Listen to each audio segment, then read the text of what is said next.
भी एग्जीक्यूट कर पाता है और चंद्रयान 3 लैंडर के जरिए चांद के साउथ पोल की जांच जल्द से जल्द शुरू हो जाती है, तो भारत वो पहला देश बन सकता है जो उस डेटा से पृथ्वी के जन्म की रियल स्टोरी प्रैक्टिकली प्रूव करके दिखा पाएगा। सो अब सवाल यह आता है कि ये सब चंद्रयान 3 आखिर कैसे करेगा, उसके पास ऐसे कौन से सेंसर्स लगे हुए हैं और ये सेंसर्स मिशन के कोर ऑब्जेक्टिव्स के अलावा और क्या क्या कर सकते हैं। वेल, इन्हीं सभी सवालों के जवाब हम आज इस वीडियो में देने वाले हैं। फिलहाल के लिए बस इतना समझ लो कि चंद्रयान 3 का ये मिशन सिर्फ इंटरेस्टिंग ही नहीं बल्कि इक्वली चैलेंजिंग भी होने वाला है, क्योंकि सबसे पहले तो मून पर सॉफ्ट लैंडिंग करना ना मार्स पर सॉफ्ट लैंडिंग करने से भी ज्यादा मुश्किल है। एंड यस, वही मार्स जिस पर मून के कंपैरिजन में 33 टाइम्स ज्यादा क्रेटर्स है। Now wait, let me explain. तो यहां पर देखो, जैसे आप देख सकते हो पूरे दुनिया में 77 गवर्नमेंट स्पेस एजेंसीज है, उनमें से सिर्फ 11 कंट्रीज ने ही सक्सेसफुली मून मिशन किए हैं। बट सिर्फ 3 ही कंट्रीज ऐसे हैं, अमेरिका, रशिया और चाइना, जो अब तक लूनर सरफेस पर सॉफ्ट लैंडिंग कर पाए हैं। जबकि मार्स तो ज्यादा दूर है। उन पर जिन 5 कंट्रीज ने स्पेस मिशन किए हैं, उनमें से 2 कंट्रीज ने सक्सेसफुली लैंड किया है, यानी कि मार्स पर लैंडिंग का सक्सेस रेट हो गया 40% और वहीं पर लूनर सरफेस पर 27%। अब ऐसा इसीलिए क्योंकि देखो, जहां पर एवरेज एक स्पेसक्राफ्ट को मार्स पर पहुंचने के लिए 7 मंथ्स लगते हैं, वहीं पर मून पर स्पेसक्राफ्ट महज 3 दिन में पहुंच जाता है। सो अगर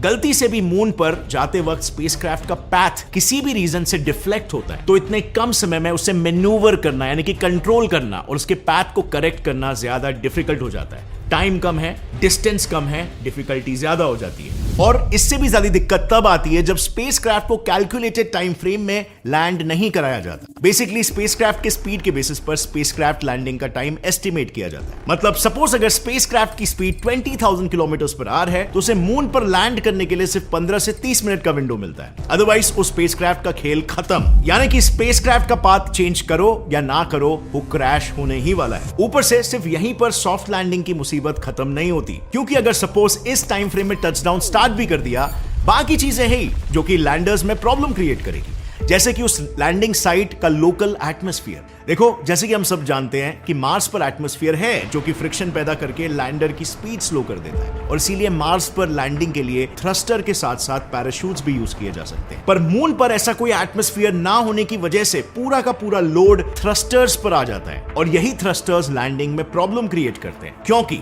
ये एक्स्ट्रा पावरफुल थ्रस्टर्स जैसे ही लूनर सरफेस पर लैंड करने की कोशिश करते हैं, उनसे मून की लूज सॉइल का उड़कर डेलिकेट सेंसर्स में एंटर होने का खतरा बढ़ जाता है, जो कि मिशन पर पानी फेर सकता है। अब इन दिक्कतों के ऊपर पिछले बार चंद्रयान 2 को लैंड जहां पर कराना था, वो एरिया था मून का साउथ पोल। अब मून के साउथ पोल पर ना स्पेसिफिकली पूरे मून के कंपैरिजन में ज्यादा क्रेटर्स, वैलीज और माउंटेन्स हैं। सो लैंडिंग के लिए एक स्वीट स्पॉट टारगेट करना और फिर एक्यूरेटली उसी स्वीट स्पॉट पर लैंडर को अर्थ से कंट्रोल करके लैंड कराना, ये अपने आप में ही एक काफी डिफिकल्ट काम है। इसके अलावा मून के साउथ पोल पर लैंड करते वक्त टेम्परेचर ड्रास्टिकली फ्लक्चुएट होता है, क्योंकि मून को अपने एक रोटेशन कंप्लीट करने के लिए लगभग 28 डेज लगते हैं, जिससे 2 हफ्तों तक सन को फेस किए हुए साइड का टेम्परेचर 120 डिग्री सेल्सियस तक पहुंच जाता है, और वहीं पर दूसरे साइड का टेम्परेचर -230 डिग्री सेल्सियस तक रहता है। और south pole, well south pole इन दोनों रीजन्स का जंक्शन है।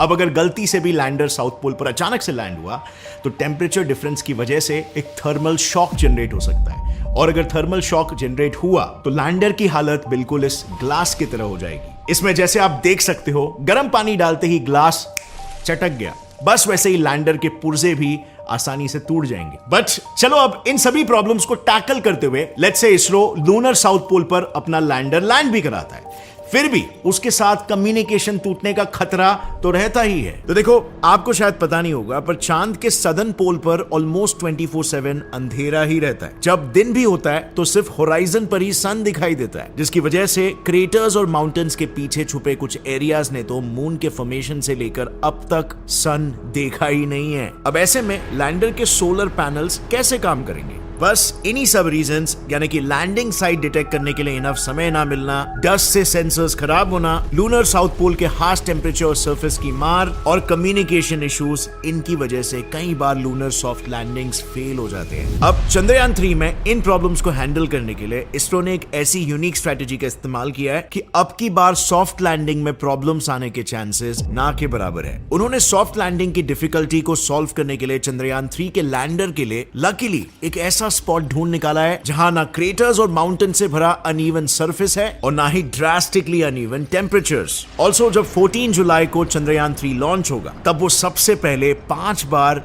अर्थ के चक्कर काटते हुए अपना ऑर्बिट रेस करेगा, सो दैट वो एक ऑप्टिमल स्पीड तक पहुंच जाए। इससे होगा ये कि वो मून की तरफ किसी स्लिंग शॉट की तरह उड़ जाएगा, जिससे चंद्रयान 3 मिशन के इनिशियल फेज में ज्यादा फ्यूल यूज नहीं होगा और यही फ्यूल लैंडिंग के वक्त इस्तेमाल किया जा सकेगा। इसके बाद जब लैंडिंग का समय आएगा तब भी इसरो ने एक यूनिक प्लान सोचा हुआ है। इसरो ट्रेडिशनल तरीके से डायरेक्टली लूनर सरफेस पर लैंड नहीं करवाएगा, क्योंकि एज आई सेड अर्लियर इससे थ्रस्टर्स बहुत ज्यादा धूल उड़ा सकते हैं और उससे सेंसर्स खराब हो सकते हैं। सो इंस्टेड चंद्रयान 3 अपनी स्पीड को लैंडिंग से पहले ड्रास्टिकली घटाने और साथ ही लैंडिंग साइट को एक बार फिर से प्रॉपर्ली इंस्पेक्ट करने के लिए मून के अराउंड ऑर्बिट रिड्यूसिंग चक्कर काटेगा। यानी ऑल इन ऑल सिर्फ इन 2 स्टेप्स यानी कि ऑर्बिटल मैन्यूवर्स और परफेक्ट लैंडिंग स्पॉट से चंद्रयान 3 सॉफ्ट लैंडिंग फेलियर्स के पहले 3 रीजंस को टैकल कर सकेगा। इसके बाद रही बात 4th रीजन की, विच इज कम्युनिकेशन इश्यूज, तो उसके लिए चंद्रयान 3 चांद की सतह पर जांच अपने रोवर से करने वाला है, अपने लैंडर से नहीं। और इंस्टेड वो अपने लैंडर को धूप में खड़ा रखकर उससे रोवर और पृथ्वी के बीच सिग्नल्स रिले करवाने वाला है। इसे थोड़ा और आसानी से समझने के लिए आइए सबसे पहले चंद्रयान 3 के आर्किटेक्चर को समझते हैं। देखो, अगर हम चंद्रयान 3 और उसके प्रीडिसेसर चंद्रयान 2 के आर्किटेक्चर को कंपेयर करें तो हम देख सकते हैं कि इसके डिजाइन में कोई मेजर डिफरेंस नहीं है। इसमें भी 2 मॉड्यूल्स है, प्रोपल्शन मॉड्यूल और लैंडर मॉड्यूल, जिनका एवरेज वेट एक टाटा हैरियर या ऐसे किसी एसयूवी जितना है और कुल मिला के पूरे स्पेसक्राफ्ट का वेट कुछ 3900 किलोज है, यानी कि एक हाथी जितना।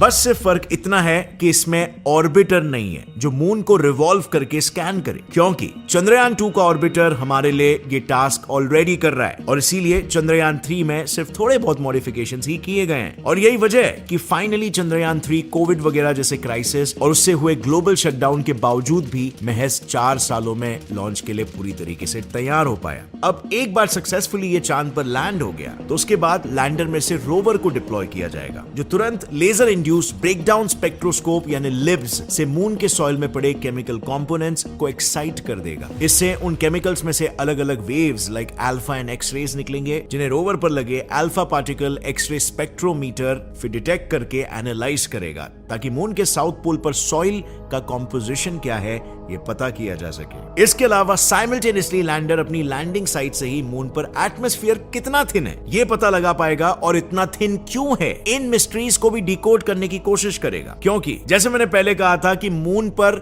ना के बराबर एटमॉस्फेयर है। पहले तो लोगों को लगता था कि मून में एटमॉस्फेयर है ही नहीं, लेकिन रीसेंट स्टडी में मालूम पड़ा कि मून के 10 किलोमीटर ऑल्टीट्यूड तक एक बहुत ही थिन आयनोस्फीयर या सिंपली चार्ज पार्टिकल से भरा एक हल्का सा एटमॉस्फेयर का लेयर है और जिसके एग्जिस्ट करने का एक्यूरेट रीजन अब तक किसी को नहीं मालूम। सो चंद्रयान 3 का लैंडर बेसिकली अपने रैम्भा और चैस्ट इन सेंसर्स की मदद से मून के आयनोस्फीयर के हीट कंडक्शन प्रॉपर्टीज और तापमान के बारे में हमें प्रिसाइज डेटा देगा। इसके अलावा मून पर अर्थक्वेक्स डिटेक्ट करने के लिए लैंडर पर इंस्ट्रूमेंट फॉर लूनर साइस्मिक एक्टिविटी यानी इल्सा डिटेक्टर फिट किया गया है और लैंगमुइर प्रोब यानी एलपी भी लगाया गया है, जो सन से आती हुई प्लाज्मा वेव्स को डिटेक्ट कर पाएगा। यानी इन शॉर्ट मून का एटमॉस्फेयर पूरी तरह से सूरज के पावरफुल रेडिएशंस का नतीजा है या फिर चांद के केमिकल कंपोनेंट्स का। इसका एक एग्जैक्ट आंसर हमारा चंद्रयान 3 पता लगा सकता है। लेकिन ये तो हुई सिर्फ लैंडर और रोवर की बात। इसरो ने प्रोपल्शन मॉड्यूल को भी 2-in-1 के जैसे इस्तेमाल किया है। फर्स्टली उन्होंने इस पर स्पेक्ट्रोपोलैरिमेट्री ऑफ हैबिटेबल प्लैनेट अर्थ यानी शेप नाम का एक इंस्ट्रूमेंट इंस्टॉल किया है, जो अर्थ की तरह हैबिटेबल एक्सोप्लैनेट्स को भी डिटेक्ट करके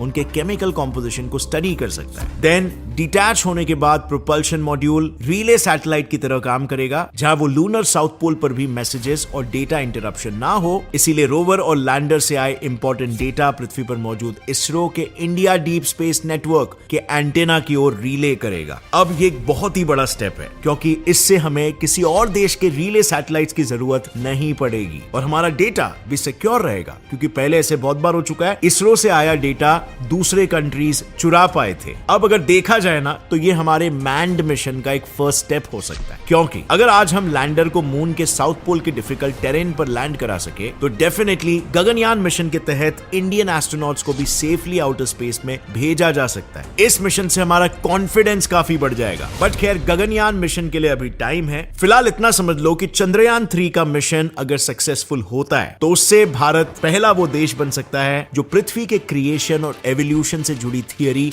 को प्रैक्टिकली प्रूव करके दिखा सकता है, क्योंकि साइंटिस्टों के अकॉर्डिंग मून के साउथ पोल पर स्पेक्ट्रोस्कोपी के जरिए ये देखा गया है कि वहां आइस के फॉर्म में वाटर के मॉलिक्यूल्स काफी ज्यादा है और वहां के क्रेटर्स के अंधेरे कोनों में जमा हुआ पानी तो चांद और पृथ्वी जब पैदा हुए थे तब से ही वहां पर मौजूद है। साथ ही रिसेंटली ये भी देखा गया है कि मून पर कुछ मैग्नेटिक फील्ड एनोमलीज भी है, वहां भी अर्थ की तरह एक अनइवन मैग्नेटिक फील्ड है। अब मोस्टली ऐसा तब होता है जब किसी सेलेस्टियल ऑब्जेक्ट के अंदर एक एक्सट्रीमली हॉट मोल्टन कोर हो। मतलब अगर हम इस अनइवन मैग्नेटिक फील्ड के कॉज का पता लगा पाए तो हम भी ये समझ सकते हैं कि क्या चांद ओरिजिनली हमारी पृथ्वी से ही टूटकर बना था, जैसे कि थिया की अर्थ से टकराने की पॉपुलर थियरी कहती है।